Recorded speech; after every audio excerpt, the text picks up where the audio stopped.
तो उसके हाथ से जो भी पुण्य कर्म होगा उसको लाख गुना प्राप्त हुआ उसको। इसमें कोई भी संदेह नहीं है। ये कार्तिक महीना है नहीं ऐसा, इसमें किया गया थोड़ा सा ही पुण्य लाख गुना फल देता है। तो ये सुनकर नारद जी कहते हैं कि हे पितामह, आपने तुलसी जी का माध्यम बहुत ही अच्छा बतलाया। तुलसी भगवान विष्णु जी को इतनी प्रिय है कि उनके बिना उनकी पूजा नहीं होती। उनका पूजन कार्तिक महीने में बहुत ही शुभ माना गया है। आपने बहुत अच्छा बताया। तो ये सुनकर श्री ब्रह्मा जी कहते हैं, नारद, तुलसी और आंवला भगवान विष्णु जी को बहुत ही प्रिय है। हे नारद, हे पुत्र, तुलसी जी का मातम कौन कह सकता है? कार्तिक महीने में इसका मातम इतना बड़ा है कि इसको छूने मात्र से ही मनुष्य के अनेकों पाप जलकर भस्म हो जाते हैं। इसमें कोई संदेह नहीं। तुलसी का वृक्ष अगर मंदिर में दान करे तो उसके जन्म जन्म के पाप मिट जाते हैं। इसमें कोई संदेह नहीं।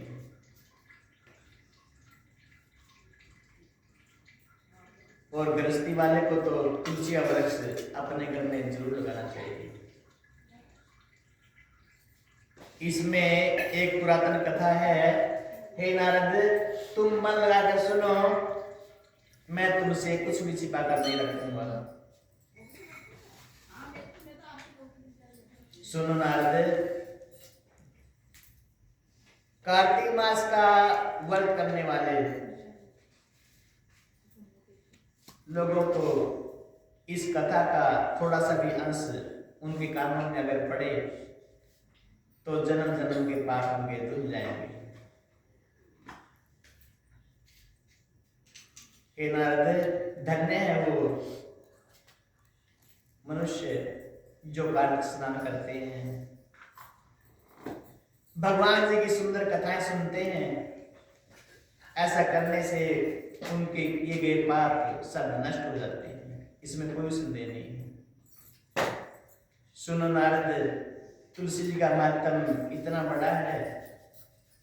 एक बार की बात है, पूर्व काल में ब्रह्म आदि देश में कबीरपुर नाम का एक गांव था। उसमें धर्मदत्त नाम का एक ब्राह्मण था। वो ब्रह्म को जानने वाला, हमेशा भगवान की पूजा में लगा रहता। वो भगवान का पूजन करता, कार्तिक स्नान करता वो, और कार्तिक में तुलसी जी भगवान जी के चरणों में जरूर अर्पण करता है।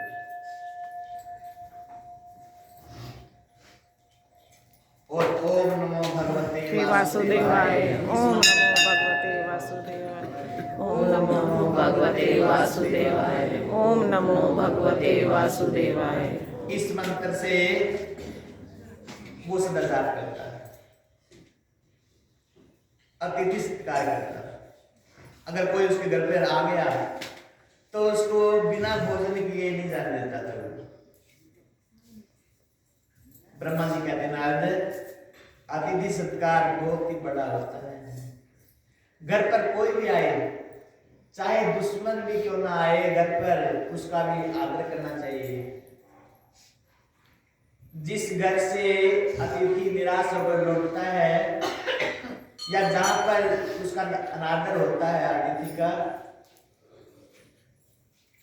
वहां पर भगवान को बहुत ही बुरा लगता है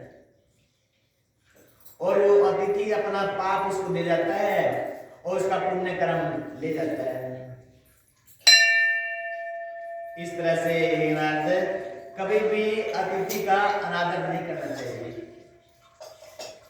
भूखा प्यासा अगर कोई घर पर आ जाए तो उसको भोजन पानी अवश्य देना चाहिए। ऐसा करके अपने जन्म जन्म के पाप धो सकता है मनुष्य। मनुष्य की मुक्ति अपने हाथ में होती है।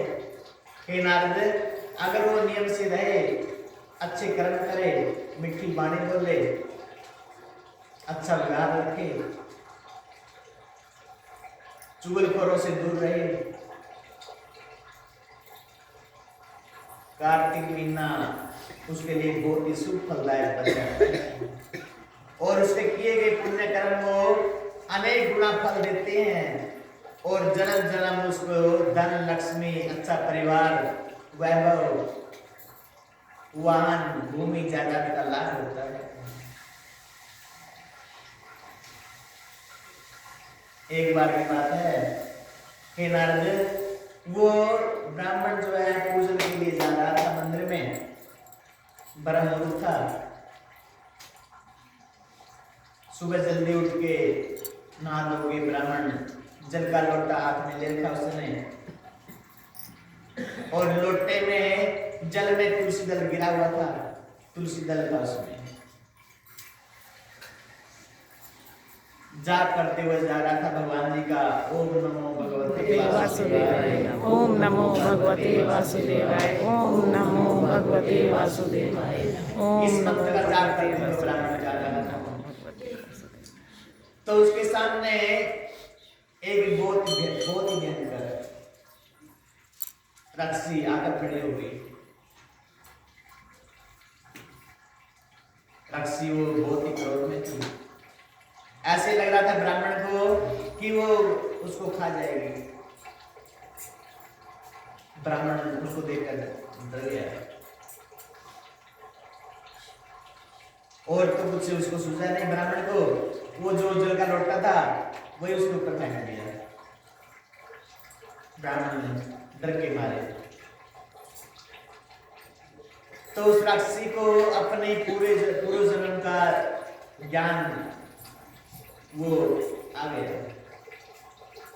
पूर्व जन्म में वो कौन थी, क्या कर्म किए थे उसने, सारा उसके मन में आ गया। तो ज्ञान हो गया उस राक्षसी को और ब्राह्मण के सामने जाकर कहने लगे कि ब्राह्मण, आप डरो मत,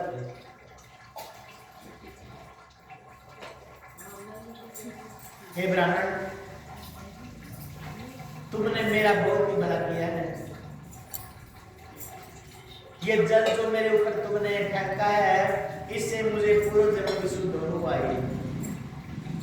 ब्राह्मण, इस जन्म में क्या था, ऐसा क्या था इसमें? तो ब्राह्मण ने कहा कि देवी, तुम कौन हो? तुम्हारा ऐसा शरीर, ऐसा ज्ञान देने वाला शरीर कहां से तुम्हें प्राप्त हुआ? तुमने ऐसा कौन सा पाप किया था जिससे तुम्हें तुम्हारी विरोधी हुई? तो राक्षसी ने कहा कि हे ब्राह्मण,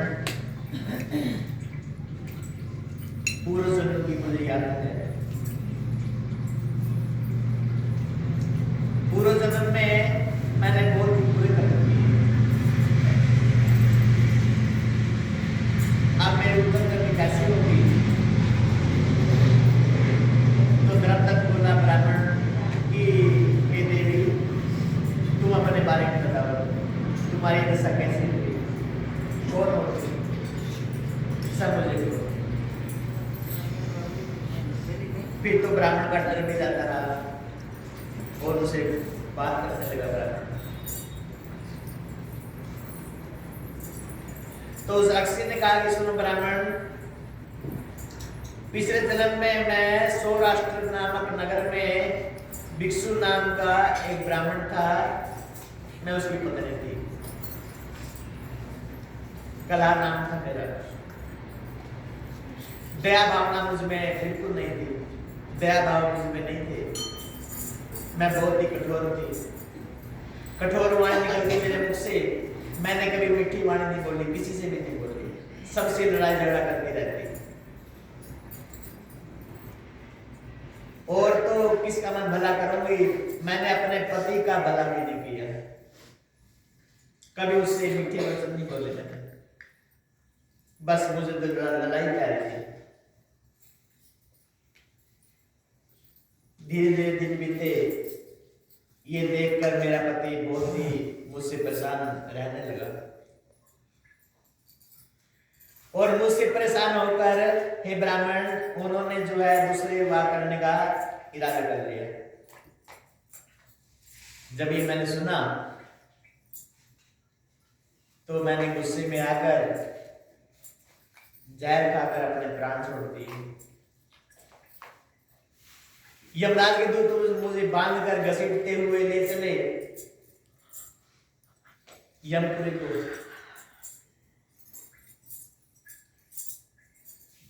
तो वहां पर जाकर यमराज की सभा में मुझको पटक दिया।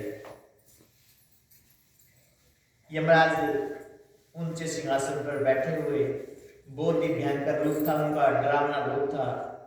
मैं देखकर उनको डर गई और डर के मारे कांपने लगी मैं।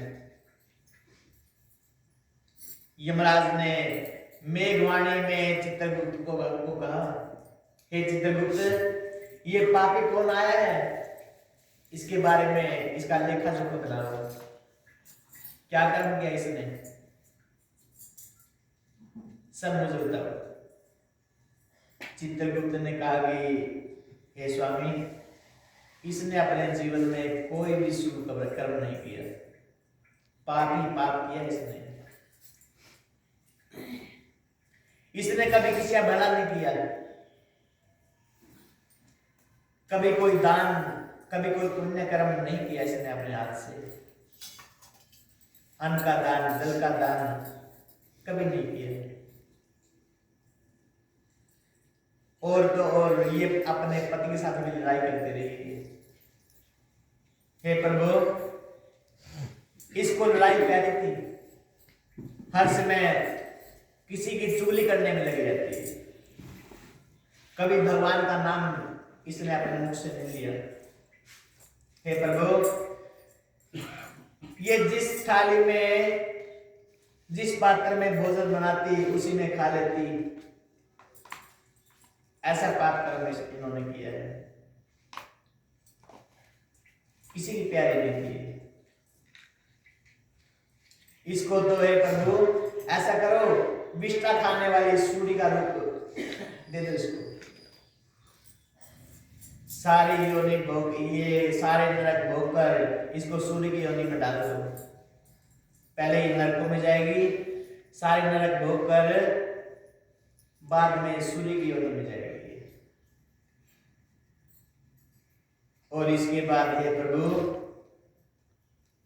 इसको बिल्ली की योनि में डाल दो,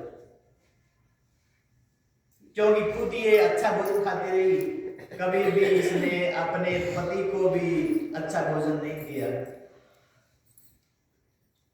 जब भोजन का समय होता ये उनसे लड़ाई करती, पति इनके भूखे रहते, हर समय उनसे लड़ती। तो इसको पहले विष्ठा खाने वाली सूर्य की योनि दो, उसके बाद जो है बिल्ली की योनि में डालो।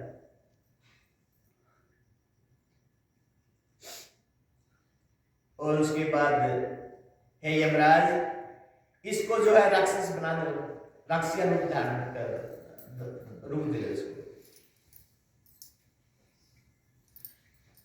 जब उसके पाप समाप्त हो जाए तब जाकर इनको सर्वलोक मिल सकता है, इसमें कोई संदेह नहीं। जो इन्होंने किया उसका फल इनको अवश्य भुगतान करना पड़ेगा, क्योंकि मनुष्य के मुक्ति अपने हाथ में होती है, पाप पुण्य अपने हाथ में होते हैं। जैसा वो कर्म करता है हम तो उनको वैसा ही फल देंगे। तो यमराज ने ऐसे ही किया।